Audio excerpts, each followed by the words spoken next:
I was lying on the couch, my laptop open but no longer useful, eyes locked on the text that had just appeared on my phone screen. Vic, just a heads up, so you're not surprised. The guest list for this weekend's party is final. There isn't enough space, so we had to cut a few people. Hope you understand. The message was from Noah, my younger brother who had just completed his 18-month military service. And me, the one who sent dozens of care packages all the way to his base in Germany, who stayed up through time zone differences just to talk to him when he was feeling down, was now cut from his welcome home party. I stared at the screen, waiting for another text. Something like, just kidding, you're a VIP. But nothing. Just a cold, matter-of-fact exclusion. No explanation. No guilt. It felt like something dropped to the bottom of my chest. A quiet impact. Not loud enough to scream, but heavy enough to make my chest feel like it was weighed down with stone. I had been there for him through all those months when our parents were too busy or too clueless to know how to talk to a son stationed in a strange land, filled with sleepless nights and grueling drills. I was the one who helped Mia, his fiancée, plan a surprise video call on his second birthday away from home. I designed the digital invitation for their engagement party, tweaking every detail because Mia wanted it to look professional. And now, I'd been crossed off like an extra guest. An outsider. Unable to swallow the sting of being shut out, I called Dad. He'd been excitedly talking about this party for weeks, the menu, the live music, even renting a huge projector for a highlight reel. The phone rang twice before he picked up. His voice was hoarse, familiar. Hello, Vic. What's going on, sweetheart? I didn't beat around the bush. Noah just texted me. I'm not on the guest list. You knew about this, didn't you? There was a pause on the other end, then a sigh, the kind I knew all too well, the kind he used when he didn't want to deal with something. Vic, don't overreact. It's just a family get-together. Space is tight, you know that. I bit my lip. My voice stayed calm, but every word felt like it was slicing into me. Not enough space? I just saw Noah's Instagram post with over 80 names on the list. Distant relatives, elementary school friends, co-workers he's known for a few months. And me? I'm his sister. Dad cleared his throat, sounding awkward. Those people RSVP'd early. It's hard to take anyone off now. Don't take it personally, sweetheart. I gripped the phone, my knuckles white. Don't take it personally? I was there when he was a nervous wreck in his first uniform. I stayed up all night talking him through rough training days. And now you're telling me not to overreact? Another sigh, like I was the one making a scene. Don't make this into a thing. It's just a party. One night. I didn't respond. I could only hear my heart pounding like it was warning me something was about to crack. I hung up, my hand trembling. My eyes stayed on the phone screen where Noah's "not enough space" message still sat unblinking. My fingers began scrolling through old photos and messages. His grateful texts when I sent homemade cookies. The heart emojis when I had his favorite takeout delivered. Those old messages saying, "Without you, I probably would have given up already," now felt like a distant dream. I set the phone down and stood up, my heart echoing with silent noise. I wasn't angry at Noah for crossing me off. I was angry because he didn't care. Because he didn't see anything wrong with it. And most of all, I was angry at myself for always being there, too ready, too trusting, too quick to forgive. I looked out the window. The sky was a dull gray, heavy like my chest. But I knew one thing for sure. I wasn't going to sit around waiting for permission to exist anymore. I sat frozen on the couch, my hand wrapped around a coffee cup gone cold. Dad's words still echoed in my mind like a stuck recording. It's just a gathering. Just a gathering? The way he said it sounded so light, like I was overreacting, like my disappointment wasn't worth acknowledging. But how could I not be hurt when my own family so easily deemed me unworthy of being there? I got up and walked into my small home office, where stacks of design drafts still covered the desk. I opened the drawer and pulled out a small USB stick. On it was the design file for the Welcome Home Noah poster, something I'd created for free without being asked. because I thought it was what family did. I remembered staying up until nearly 2 a.m. just to find the exact font Mia liked, something delicate, elegant, with soft curves. She sent me a heart emoji after I emailed the final draft. Noah never said thank you, but I didn't mind then. I thought, if it made him happy, if things went smoothly, that was enough. I remembered when he texted me at 2 p.m. during a training break. "Sis, my car broke down. I don't know what to do." I didn't ask questions. I just transferred $500 with a note. "Fix your car? Don't stress." The first time he left for basic training, Mom didn't know how to pack his bags, and Dad was tied up at the repair shop. I was the one who ran all over town to find the right military-grade backpack, printed his packing checklist, and woke up at 4 a.m. to drive him to the military station over an hour away. And now, I wasn't even invited to the day he came back. I turned on my computer and opened a photo folder labeled Noah's Journey. Everything from his awkward first uniform photo to screenshots of our video calls, his eyes shining even in some makeshift room somewhere in Europe. A while later, my phone buzzed. A message from Mia. "Vic, I know Noah texted you. Honestly, I was surprised you weren't invited too, but please don't take it personally. Noah just didn't want the party to get too crowded." I read her words as my heart turned colder by the second. Not because of what she said, but because of how they talked about me, like I was some burden to the atmosphere. I didn't reply. I didn't need to. I shut my laptop and walked to the window. Night had fully fallen. The streetlights glowed as I watched silhouettes move along the quiet street in West Portland, the neighborhood I'd lived in for nearly 6 years.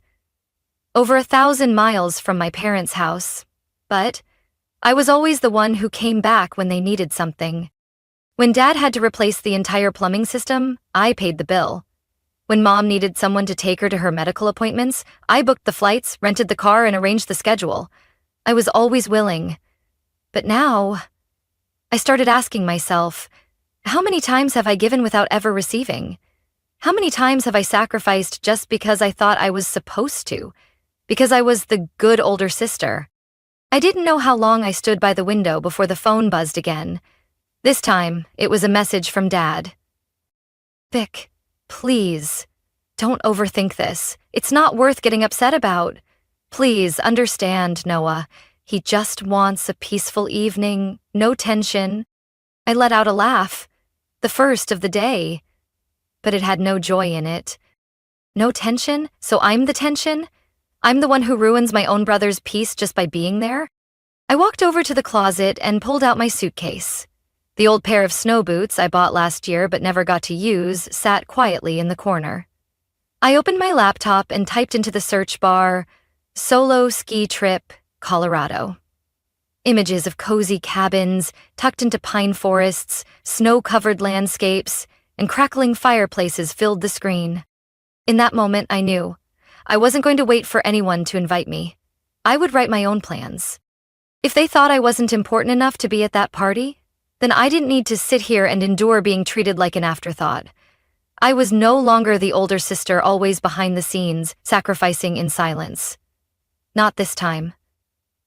Not ever again. The next morning, I left my apartment earlier than usual.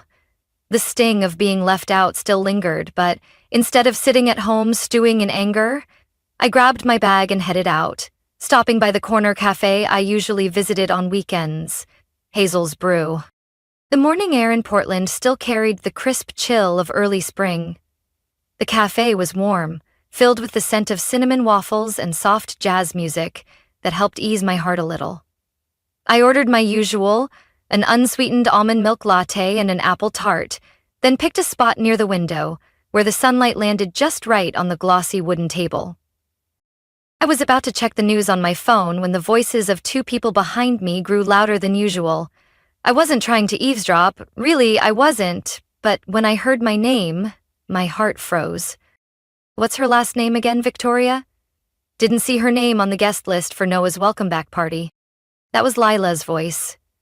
My cousin, who always had a way of speaking that sounded half accidental, half deliberate, so others would hear. Maybe she did something to upset Noah. I mean, who crosses their own sister off a guest list? I heard she used to be kind of controlling. I held my breath. The second voice was Jenna, another cousin who once messaged me to design a birthday invitation for her son, then forgot to say thank you. Maybe she stopped helping with money? I heard she used to wire him some cash when he was in a bind, but now? Radio silence. Yeah, can't really blame Noah. Who wants someone bringing drama to a party? It felt like someone had slapped me across the face. My ears burned, my throat tightened. I forced myself not to turn around, biting my lip hard and staring at my latte. Every word they said slicing through what little belief I had left in my family. I don't know how long they kept talking. I just know that when I stood up, my coffee was still full, but I felt completely empty. I walked out like a ghost, my hand gripping the strap of my bag so tightly it hurt. What they said wasn't just gossip. It was confirmation. In their eyes, I was the extra. I walked without direction, not realizing where I was going, until I found myself in front of the small bookstore at the end of the street. The one Noah and I used to visit the summer before his senior year, back when he was still that shy little brother who clung to me in crowds. I remembered that afternoon, how he picked a book about military history and looked at me with sparkling eyes. If I joined the army someday, would you support me? I hugged him and said, I'll always be behind you. And in all the years that followed, I kept that promise. What I didn't expect was that by the time Noah came back, my place had been replaced by careless whispers and suspicious looks from our own relatives. I pulled out my phone and reopened the texts from Dad, Mia, and Noah. All read, none replied. And I realized none of them thought leaving me off the guest list was wrong. They just thought I was being sensitive, making a fuss, being difficult.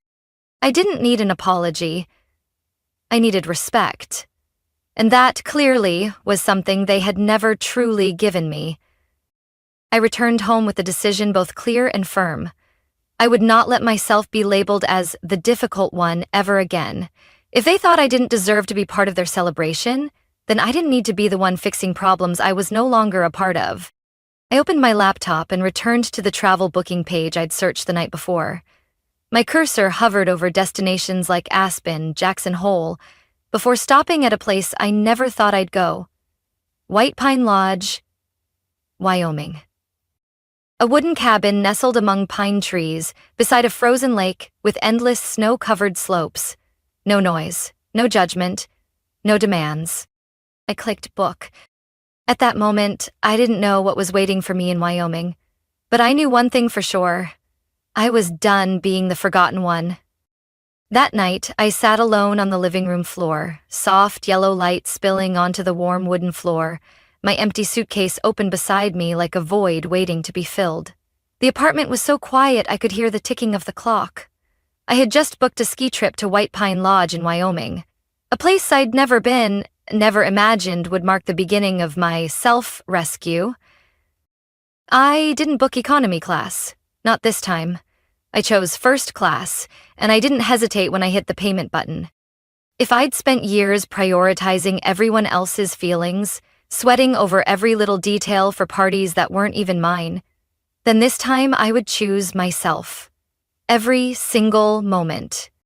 The cabin I picked was a private one right by the frozen lake, with wide windows looking out at snow-covered mountains and a real wood-burning fireplace. It came with a full package. A private ski lesson, lift tickets, even a fine dining dinner at the resort restaurant. The total cost might make some people wince, but I didn't care.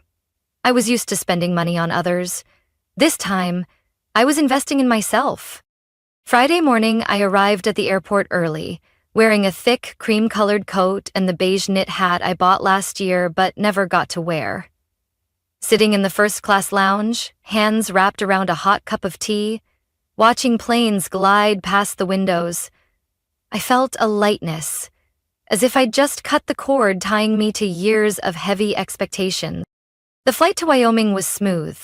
The flight attendants treated me like I was truly VIP, and maybe, for the first time in my life, I felt like I deserved that. When the plane landed in Jackson Hole, the biting cold made me shiver, but it was a good kind of cold, a cold that snapped me into clarity. Like my body was shedding every last trace of careless words, heavy silences, and looks that no longer saw me. The driver who picked me up was a middle-aged man named Hank, with salt and pepper beard and a warm voice. "First time at White Pine?" he asked while fastening his seatbelt. "Yes." I heard it's peaceful and beautiful, hoping it lives up to that. "Better than you'd expect," he smiled, squinting behind his sunglasses. "People come here to find themselves. Maybe that's what you're doing too?" I paused for a moment, then nodded gently. "Maybe I am." The road from the airport wound through snowy pine forests, wooden cabins scattered along the mountainside, like a holiday postcard. When we pulled up to the gate of White Pine Lodge, I couldn't breathe for a second. It was stunning. A main lodge built of wood and stone, snow-covered shingles on the roof, a soft plume of smoke curling from the chimney. It all looked like something out of a fairy tale. The receptionist, Tara, a woman about my age with a long braid and cheeks pink from the cold, greeted me with a warm smile. "You must be Victoria? Your cabin is ready. And here's a welcome glass of wine. We hope you have a wonderful stay." I took the glass of red wine, my hand trembling slightly from the cold. Or maybe from emotion? I wasn't sure. The cabin was tucked deep in the quietest part of the resort. When I stepped inside, the warmth from the fireplace made my cheeks flush. A bed with a fluffy down comforter, an armchair beside the fire, a small bookshelf with winter novels, and outside the window, a frozen lake glinting under the sunset. I set my suitcase down, sank into the thick wool rug, poured myself a glass of wine, and just sat, quietly. No phone notifications.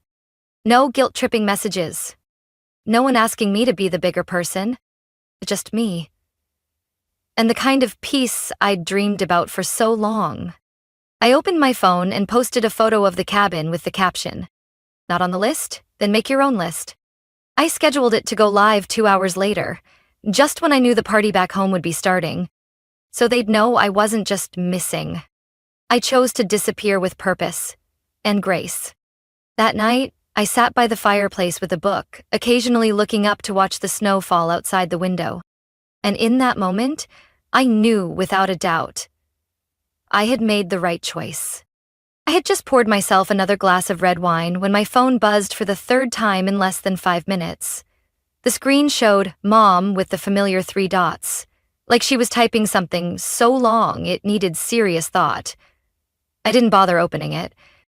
Instead, I tucked my feet up on the armchair, pulled the soft fleece blanket over my legs, and brought the wine to my lips.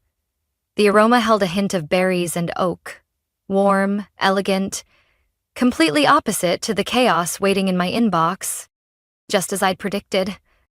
The moment my cabin photo post went live, right on schedule, the reactions from my family exploded like wildfire. The simple caption, "Not on the list? Then make your own list," paired with the image of me sitting by the fire, glass in hand, snow glowing through the window. Didn't need a tag or explanation, but everyone got it. And just like that, the message storm began. "Mom, Vic, what are you doing? Don't let your emotions make you act like this. Everyone was hoping you'd be there. Dad, this is Noah's celebration, not the time for theatrics." "Noah, are you serious? Posting that kind of photo and letting everyone gossip? What do you want?" I let out a soft laugh. "What do I want? I just want to be acknowledged. But clearly, that's still a luxury in my family." A few minutes later, another message popped up. From Mia, Noah's perfect fiancé, the one who had once thanked me profusely for helping plan their engagement party, and now sat silent as a statue while I was excluded from this welcome celebration. "Mia, Victoria, I don't want to see you hurt. But things will only get worse if you keep this up. You're putting Noah in a tough spot." I set my wine down on the wooden table, leaned back in my chair, and watched the flames dance in the fireplace. "Putting Noah in a tough spot? What about me? Have I ever been considered in any of this? But it didn't stop there. The next morning, when I posted a photo of golden waffles drizzled with syrup beside a steaming cup of coffee with the caption, "Cold air, hot coffee, and no one controls my mood anymore," the first phone call came in. Not from Mom, not from Noah, but from Aunt Lydia, my mom's sister, the one who always stayed helpfully neutral. I didn't answer, but a voicemail followed immediately. "Victoria, I know you're upset, but you don't have to go so public with this. People will think you're turning against your family. Honestly, sweetie, come back, explain calmly, and let's all celebrate together. Don't escalate things over hurt feelings." I went still. No one asked why I was left off the guest list. No one wondered if I was okay. They were too busy worrying about the family's image. Too busy smoothing things over. Too busy keeping things nice. And me? Just a name crossed out, then blamed for not behaving appropriately. The more I thought about it, the colder I felt. Not because of the snow, but because of the blinding truth. I wasn't overreacting. They just weren't used to me standing up for myself. I set my phone down, opened the camera, and snapped a photo from the cabin window, the frozen lake reflecting the sunlight like crystal. I didn't write a caption, just posted it with a thumbs up and smile emoji. Almost instantly, a college friend commented, "Living your best life, Vic. I wish I had the guts to cut ties with people who don't deserve space in my life." A former coworker wrote, "I was once the shadow in my own family." "You're inspiring." I read every word, every emoji, and felt something strange stir in my chest. I wasn't alone. While my own family tried to make me feel like the problem, complete strangers could see my worth. That night, as the fire in the hearth faded to embers, I reopened my phone and found another message from Noah. "Noah, if you had just come, none of this would have happened. I really don't understand why you had to turn this into some big lesson." I quietly typed a few words, then deleted them. Finally, I replied, "This lesson isn't for you. It's for me, and I won't forget it." I hit send. This time, I didn't feel torn. I didn't feel regret. I just felt peace. And I knew I had taken another step out of that old cycle called endure, to be accepted. I was sitting on the wooden floor by the cabin window, wrapped in a blanket and sipping hot cocoa when the phone rang again.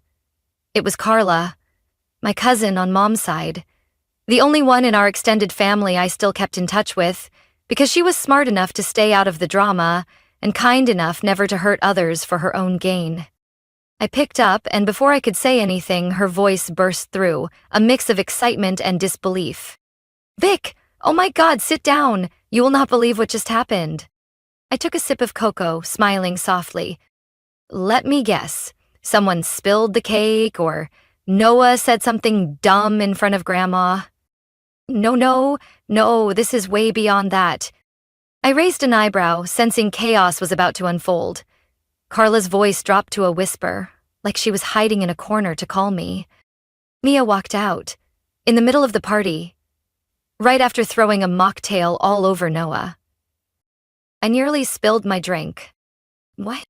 "Yeah, turns out Noah got caught flirting with Rachel Myers, his ex from high school, the one Mia swore was never allowed in shared spaces." I leaned on my knee, heart racing. Rachel Myers. That name alone used to set me off, even if it was just a harmless birthday comment on Facebook. And Noah? Never really knew how to set boundaries. Mia really left? Not just left, Vic. Before storming out, she told everyone, "I was stupid to think you were actually a grown-up." Then bam, mocktail all over his crisp white shirt. Everyone froze. I didn't know whether to laugh or sigh. And Noah? After Mia left, he lost it, punched the brick wall by the door. Guess what happened? Broken hand? Bingo, right wrist, swollen like a grapefruit. They had to call an ambulance. Your mom was sobbing, saying everything's falling apart. Your dad ran around looking for help, but half the guests had already quietly left. I got up, walked to the kitchen, set down my cocoa, and leaned on the counter. The chaotic puzzle in my mind was coming together into something almost pitifully comedic. Carla wasn't done. Oh, and Uncle Pete, you remember? The one always bragging about whale watching in Alaska? He got so drunk he slipped and face-planted right into the punch bowl. I burst out laughing. No way. I swear, but the best part, Grandma, wanna guess what she said? I stayed quiet, sensing the punchline would land hard. Carla took a deep breath, then lowered her voice like she was sharing a golden secret. She looked Noah straight in the face, hand bandaged, shirt soaked in punch, and said, "You're paying the price for cutting out the one person in this family who truly loved you unconditionally. Don't expect forgiveness from the heavens when you erase your own blood." I froze. I had always thought Grandma sided with my parents, always choosing peace over justice. But today, she said that straight to Noah's face? Carla continued. She stood up, grabbed her cane, and walked out like a queen. No one said a word. Vic, you weren't there, but you were still the center of tonight. I walked back to the couch, holding the phone in both hands. I don't even know what to say. Carla giggled. You don't have to say anything. You didn't need to be there for them to realize how important you are. They wrecked it all by themselves. And this time, you're not the one paying the price. I looked out the window. Snow was still falling softly. The pine forest outside my cabin stood silent, untouched. Inside and out, it was all still and calm. And somehow, in the chaos of a party I wasn't invited to, I felt free. I had just stepped out of the hot tub on the cabin's porch, towel wrapped around my shoulders, still scented with herbal oil, when my phone buzzed again. Another message, this time from Noah. If you had been there, none of this would have happened. I stared at the words, my finger hovering between two impulses: delete it immediately or save it to remind myself that some things, once said, can't be unsaid. I didn't reply. Instead, I sat down on the wooden chair beside the outdoor fireplace, watching snow gather on the pine branches, feeling a strange mix of bitterness and quiet amusement. They had made me the family shield for years, only to panic when I stopped standing there to absorb their fallout. My phone buzzed again. This time, it was Mom. Can you stop being childish? Noah is a wreck and your father and I are dealing with everything. Why is it that when the family needs you, you choose to disappear? I took a deep breath, trying not to let the anger boil over. I'd heard those lines my whole life. When we need you, you're not there. Why can't you be more like your brother and just take a step back? Family means sacrifice. But this time, I was different. I no longer wanted to carry the weight of roles they'd assigned to me without my consent.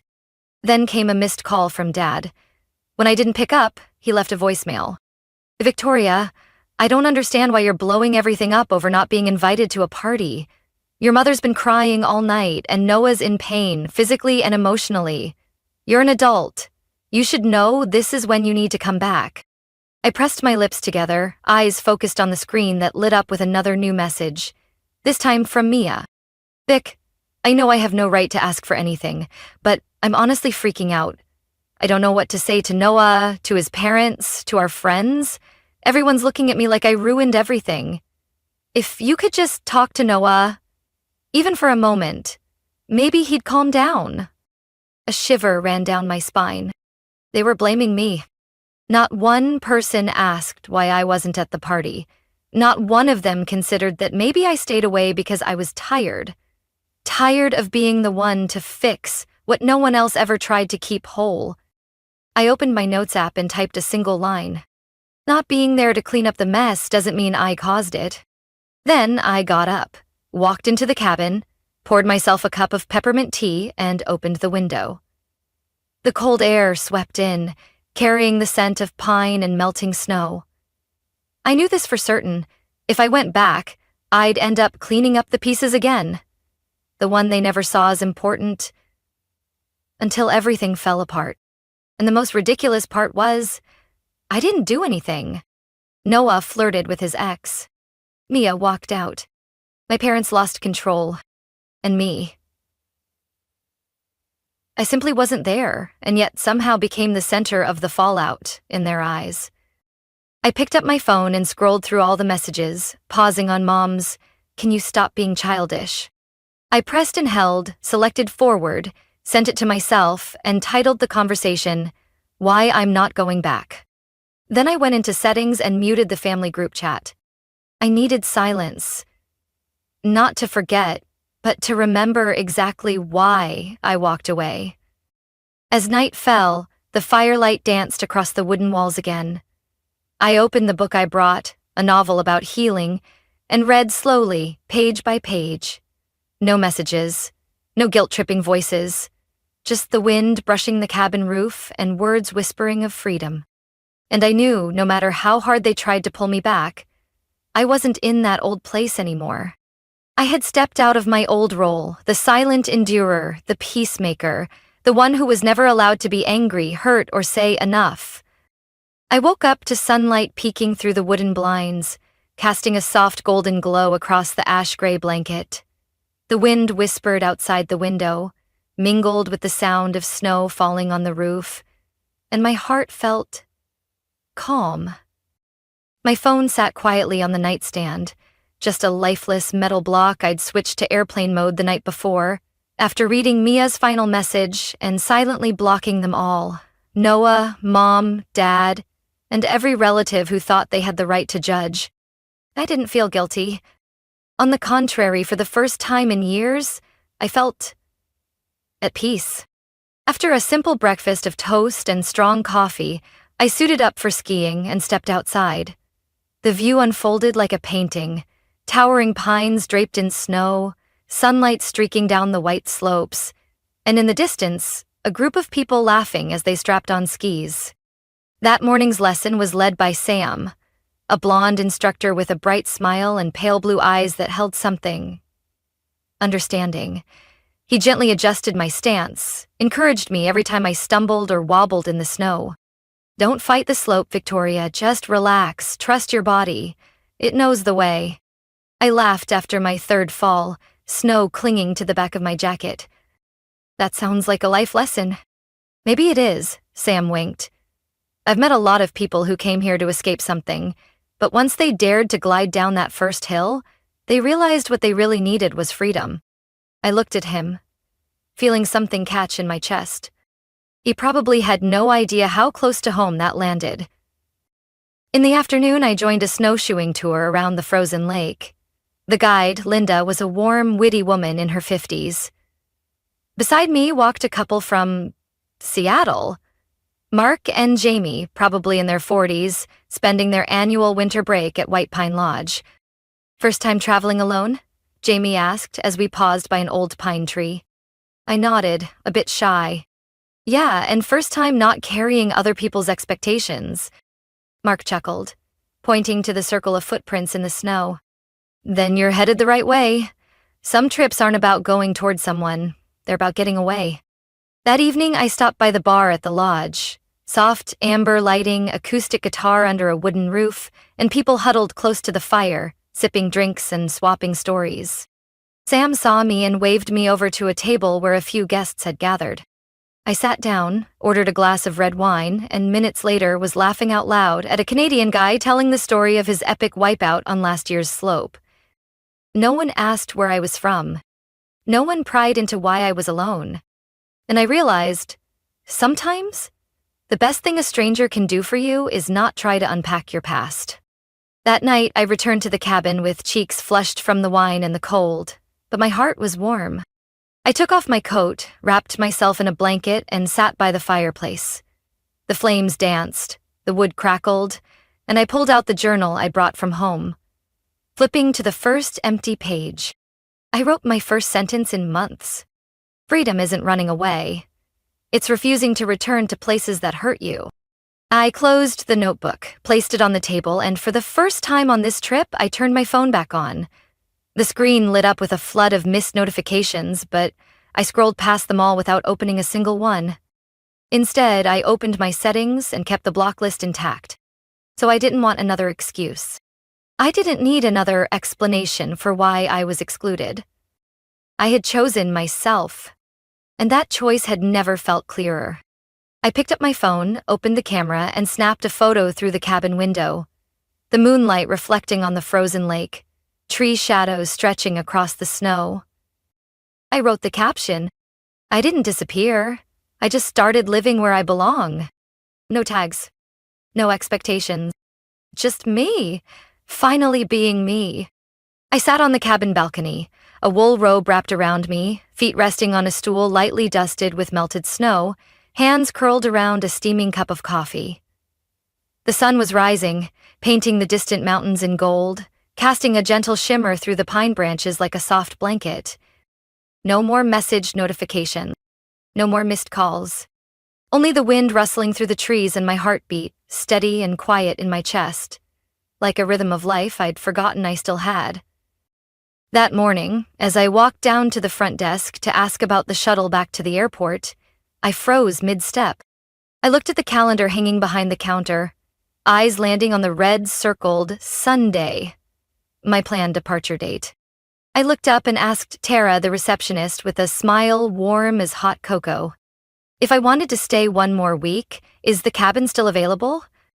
Tara didn't look surprised. She tilted her head and tapped a few keys. Lucky for you, it hasn't been booked yet. Want me to hold it for you?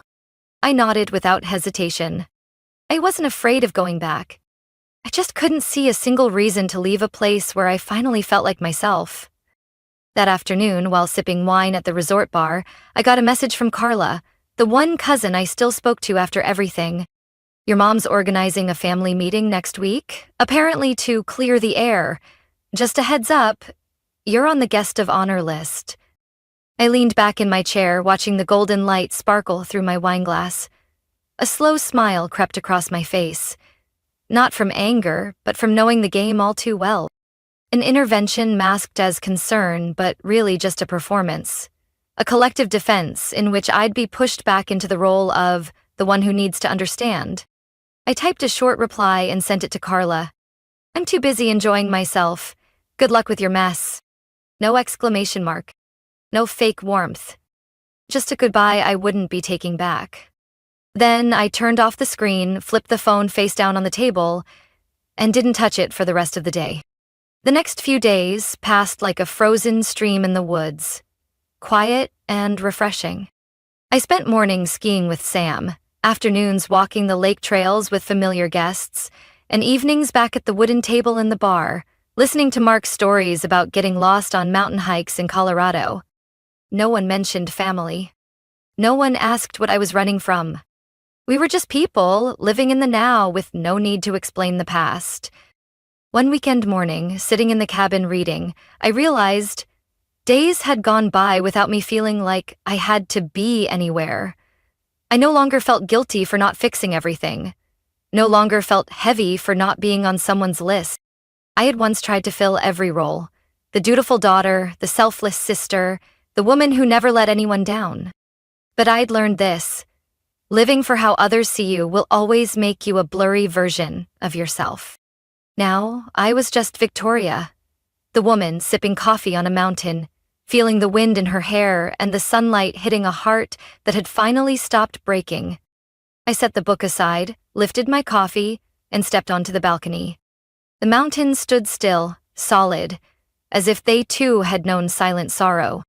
I took a deep breath, listening to the sound inside my own chest. Calm, grounded.